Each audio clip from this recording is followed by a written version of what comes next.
بسم اللہ الرحمن الرحیم۔ السلام علیکم۔ میرا آج کا عنوان ہے پیغمبروں پر ایمان لانے کی ضرورت۔ برادران اسلام، جب آپ کو معلوم ہو چکا ہے کہ اسلام کا سچا اور سیدھا راستہ وہی ہے جو خدا کی طرف سے خدا کا پیغمبر بتائے، تو یہ بات آپ خود سمجھ سکتے ہیں کہ پیغمبر پر ایمان لانا اور اس کی اطاعت اور پیروی کرنا تمام انسانوں کے لیے ضروری ہے، اور جو شخص پیغمبر کے طریقے کو چھوڑ کر خود اپنی عقل سے کوئی طریقہ نکالتا ہے وہ یقیناً گمراہ ہے۔ اس معاملے میں لوگ عجیب غلطیاں کرتے ہیں۔ بعض لوگ ایسے ہیں جو پیغمبر کی صداقت کو تسلیم کرتے ہیں مگر نہ اس پر ایمان لاتے ہیں نہ اس کی پیروی قبول کرتے ہیں۔ یہ صرف کافر ہی نہیں، احمق بھی ہیں، کیونکہ پیغمبر کو سچا پیغمبر ماننے کے بعد اس کی پیروی نہ کرنے کے معنی یہ ہیں کہ آدمی جان بوجھ کر جھوٹ کی پیروی کرے۔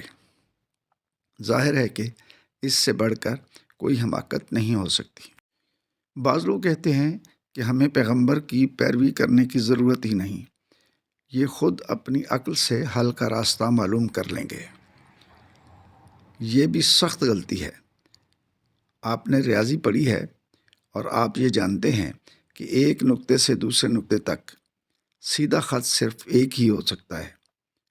اس کے سوا جتنے بھی خط کھینچے جائیں گے وہ سب یا تو ٹیڑھے ہوں گے یا اس دوسرے نقطے تک نہ پہنچیں گے۔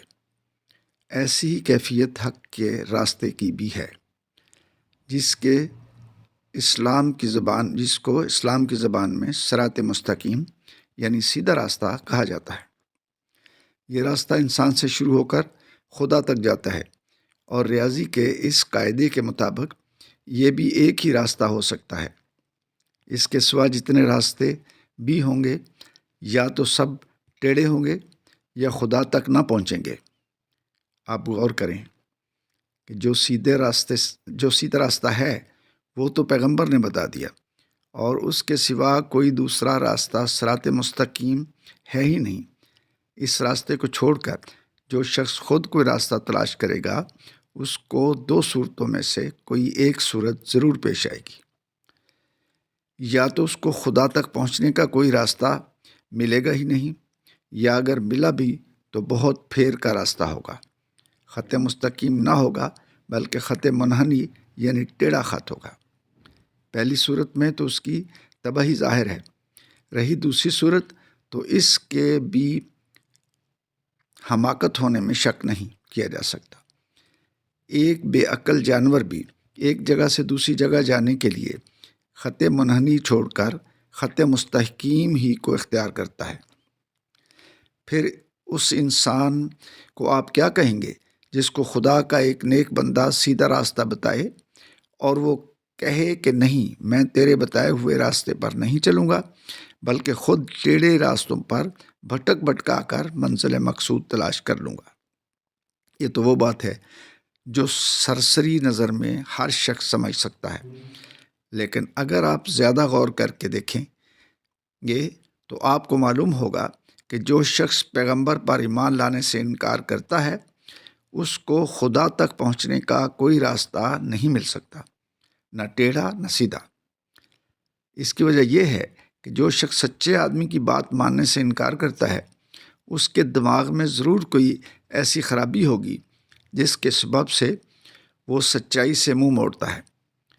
یا تو اس کی سمجھ ناقص ہوگی، یا اس کے دل میں تکبر ہوگا، یا اس کی طبیعت ایسی ٹیڑھی ہوگی کہ وہ نیکی اور صداقت کی باتوں کو قبول کرنے پر آمادہ ہی نہ ہوگی، یا وہ باپ دادا کی اندھی تقلید میں گرفتار ہوگا، اور جو غلط باتیں رسم کے طور پر پہلے سے چلی آتی ہیں ان کے خلاف کسی بات کو ماننے پر تیار نہ ہوگا، یا وہ اپنی خواہشات کا بندہ ہوگا اور پیغمبر کی تعلیم کو ماننے سے اس لیے انکار کرے گا کہ اس کے مان لینے کے بعد گناہوں اور ناجائز باتوں کی آزادی باقی نہیں رہے گی۔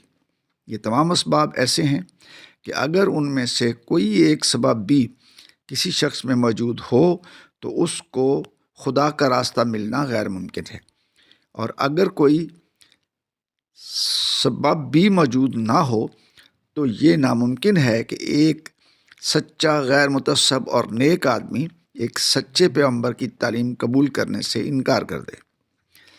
سب سے بڑی بات یہ ہے کہ پیغمبر خدا کی طرف سے بھیجا ہوا ہوتا ہے، اور خدا ہی کا یہ حکم ہے کہ اس پر ایمان لاؤ اور اس کی اطاعت کرو۔